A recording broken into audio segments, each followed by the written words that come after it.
Hey everyone, this is Jesse from Chains of Logic. I'm here to show you a drum machine I picked up this weekend for 50 bucks. You can get a steal on it if you're interested in it. It's a Kawai R-100. It was initially a pro drum machine from Kawai. They don't really make pro gear anymore, but here it is. This is the front of the unit. It has three banks of sounds. You can select each bank individually, and there's 8 touch-sensitive pads. They're not really all that great, but you can control this thing through MIDI. Here's the back of the panel.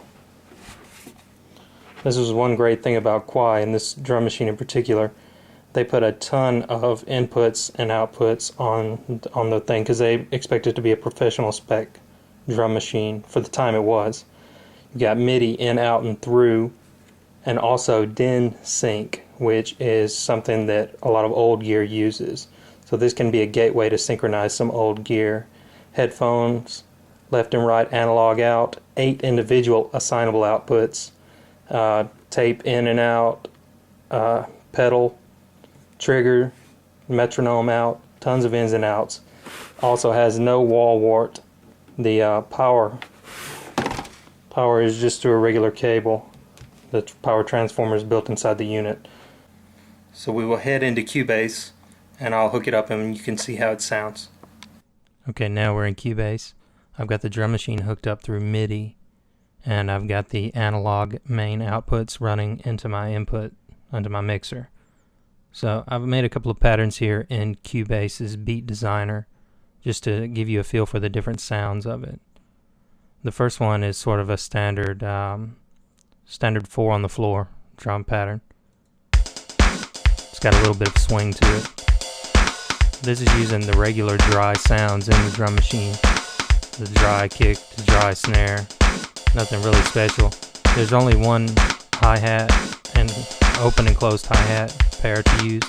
This is using those, using the side stick sound. Pretty dry, pretty standard. It sounds pretty good in a mix. Now this is what I'm going to show you now is sort of the reason this machine sounds special to a lot of people. It has that industrial feel. It's got it's a 12-bit machine, so it's got some grit and some old school sound to it. And a lot of old industrial music from the early 90s or so, mid 90s, it used this machine. It's clear.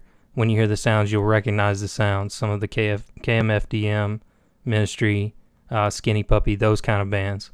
So here's the more industrial feel sound of it. It's a really wet, reverb drenched sound that comes from the machine itself.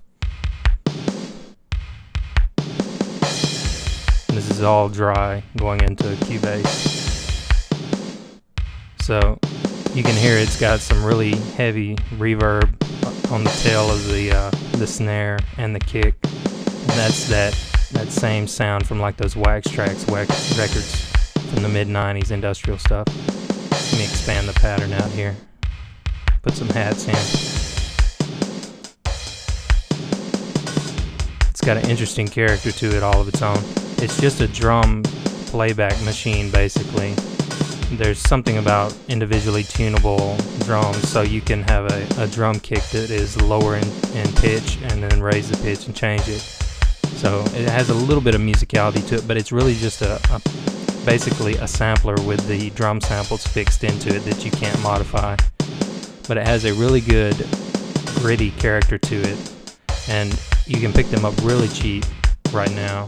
I got mine for 50 bucks and it's in perfect condition. And it also has the option of DIN sync on the back, so you can use it as a translator.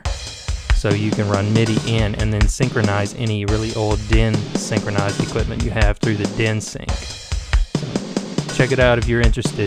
This is Jesse from Chains of Logic. Thanks for watching.